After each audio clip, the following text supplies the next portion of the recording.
Baik, Assalamualaikum warahmatullahi wabarakatuh. Baik, apa kabar hari ini anak-anak? Semoga keadaannya tetap sehat. Nah, untuk hari ini kita akan belajar mengenai basis data. Sebelum kita masuk lebih jauh, anak-anak ada yang tahu apa itu basis data?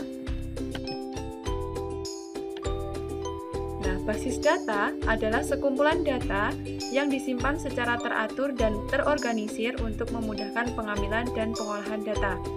Dalam basis data, data disimpan dalam tabel-tabel yang terkait satu sama lain, membuat data dapat digunakan secara efisien dan mempermudah tugas-tugas seperti pencarian, pembaruan, dan analisis data. Nah, jadi maksudnya basis data itu adalah sebuah wadah yang mana digunakan untuk menampung beberapa data. Misalkan, basis data itu adalah mangkok.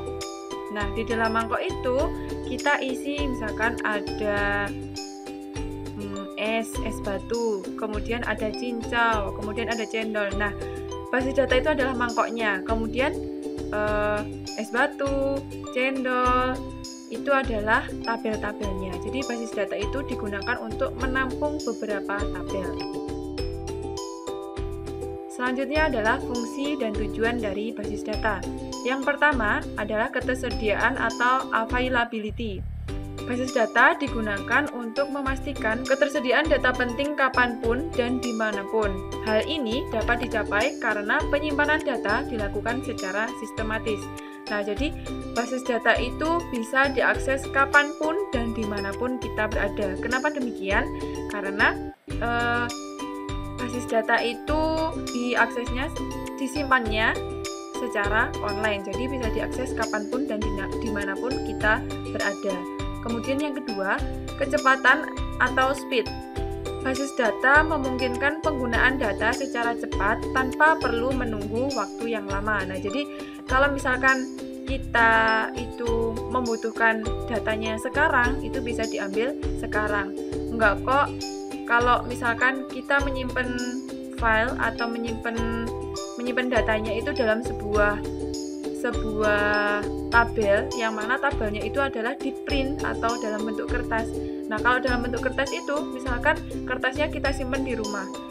Nah, sekarang saya itu ada di sekolah. Di sekolah itu saya ditagih sama atasan saya atau kepala bingkelnya. Itu ditagih, "Mbak, data yang kemarin mana?" Gitu. Nah, kalau datanya disimpan dalam sebuah kertas, itu mesti saya jawabnya, "Oh iya Pak, ketinggalan di rumah, saya ambil dulu." Nah, itu ngambilnya perlu waktu. Butuh waktu dari rumah ke sekolah misalkan ada 15 menit, jadi butuh waktu 15 menit. Tapi beda lagi kalau misalkan datanya itu disimpan dalam basis data atau database secara online. Nah, itu kita bisa aksesnya kapanpun dan dimanapun, kemudian waktunya juga cepat. Saat itu juga bisa diakses. Kemudian, fungsi yang ketiga, kelengkapan atau completeness. Basis data menyimpan data secara lengkap sesuai dengan kebutuhannya.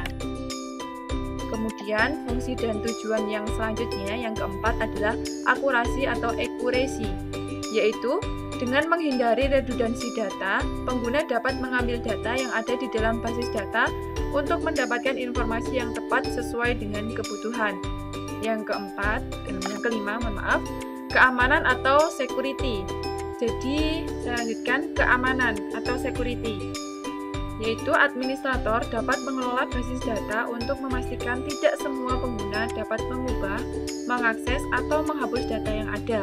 Hal ini memberikan tingkat keamanan yang lebih baik. Nah, jadi dalam sebuah basis data itu bisa diatur siapa aja yang bisa memasukkan data, siapa saja yang bisa menghapus atau mengupdate data, siapa saja yang hanya bisa mengakses, jadi nggak bisa mengubah ataupun menghapus data. Nah, itu di dalam basis data bisa diatur, jadi tingkat keamanannya bisa lebih terjamin. Yang terakhir yaitu efisiensi penyimpanan atau storage efficiency. Basis data menghilangkan kebutuhan untuk menyimpan data secara sembarangan, yang dapat menyebabkan duplikasi data atau penggunaan ruang penyimpanan yang tidak efisien. Jadi, nggak ada data yang double yang bisa disimpan dalam basis data. Selanjutnya, istilah-istilah dalam basis data. Yang pertama adalah entitas. Entitas adalah sekumpulan objek yang mempunyai karakteristik sama dan bisa dibedakan dari yang lainnya. Objek dapat berupa barang, orang, tempat, atau suatu kejadian. Misalnya, entitas pegawai, entitas mobil, sama entitas nilai. Nah, entitas ini bisa disebut juga adalah tabelnya. Jadi, dalam basis data itu atau dalam database itu, kita akan menyimpan data-data apa aja. Yang pertama misalkan data pegawai, berarti kan dibentuk tabel pegawai. Kemudian data mobil, berarti dibentuk data mobilnya. Kemudian yang selanjutnya adalah atribut. Atribut merupakan karakteristik dari entitas atau relationship yang menyediakan penjelasan detail tentang entitas atau relationship. Misalnya, entitas mobil, maka atributnya adalah nomor plat, merek mobil, pemilik mobil, dan sebagainya. Nah, jadi kalau entitas tadi adalah tabel-tabelnya, atribut ini adalah di dalam tabel itu ada kolom apa aja. Nah, bisa disebut gitu. Atribut itu bisa disebut kolom. Jadi, yang bisa disimpan dalam entitas mobil itu yang bisa dimasukkan di situ apa aja. Nah, ternyata itu ada nomor plat, merek mobil, sama pemilik mobilnya siapa. Nah, itu adalah atributnya. Semoga entitas sama atribut bisa dipahami ya. Selanjutnya istilah yang ketiga adalah field. Field adalah kumpulan karakter yang membentuk suatu arti.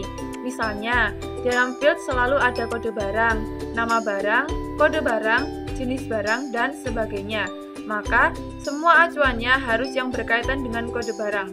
Kolom di dalam tabel yang bisa diisi nama tertentu. Jadi, field di sini adalah bisa disebut dengan baris dalam tabel. Kemudian, record. Record adalah kumpulan field yang lengkap dan kompleks. Biasanya, satu record dihitung dalam satu baris yang ada pada tabel basis data. Nah, field itu adalah kolomnya, kalau record itu adalah barisnya. Semoga bisa paham ya. Istilah yang selanjutnya adalah data. Data merupakan sekumpulan fakta atau kejadian yang dapat digunakan menjadi penyelesai masalah yang berbentuk informasi. Kemudian istilah yang keenam, primary key atau kunci utama, yaitu satu atau lebih atribut yang berisi nilai-nilai yang secara unik mengidentifikasi setiap baris. Misalnya, meja pelanggan memiliki kunci utama bernama customer ID. Jadi lebih enaknya primary key atau kunci utama itu isinya nggak boleh sama. Jadi dalam satu tabel itu harus mempunyai satu primary key. Nah, setiap barisnya itu nggak boleh sama. Jadi dalam satu tabel A itu misalkan terdiri dari 4 baris. Nah, primary key-nya itu adalah kolom yang pertama. Nah, di dalam kolom pertama itu antara 4 baris itu nggak boleh sama isinya. Jadi misalkan baris pertama itu adalah A, baris kedua B, baris ketiga C, baris ketiga D gitu. Jadi nggak boleh sama antara baris satu dengan yang baris yang lainnya. Itu dinamakan primary key. Nah, contohnya biar lebih paham adalah seperti ini. Yang pertama, table atau tabel. Tabel itu adalah satu kesatuan yang utuh. Kemudian yang selanjutnya, nama field. Fieldnya itu ada yang paling atas. Agent code, agent name, working area, commission, dan phone no. Nah, di dalam field ini ada field kunci atau primary key. Primary key-nya apa? Itu ada disebut field kunci, itu adalah agent code. Kalau di tabel ini ya. Kemudian field kolom itu ada 1, 2, 3, 4, 5. Nah, kolomnya field atau kolom itu ada 5. Kemudian yang selanjutnya record atau baris, biasa kalian kenal. Itu ada 1, 2, 3, 4, 5. Nah, ini maksudnya adalah baris pertama, baris kedua, atau record pertama, record kedua, sampai record yang terakhir. Kemudian yang terakhir adalah nilai data. Nilai data itu adalah isinya, isi dari tabel itu. Gitu. Terima kasih. Itu sedikit penjelasan mengenai pengantar basis data hari ini. Selanjutnya akan kita lanjutkan pada pertemuan yang akan datang. Terima kasih. Bu Fira akhiri. Wassalamualaikum warahmatullahi wabarakatuh.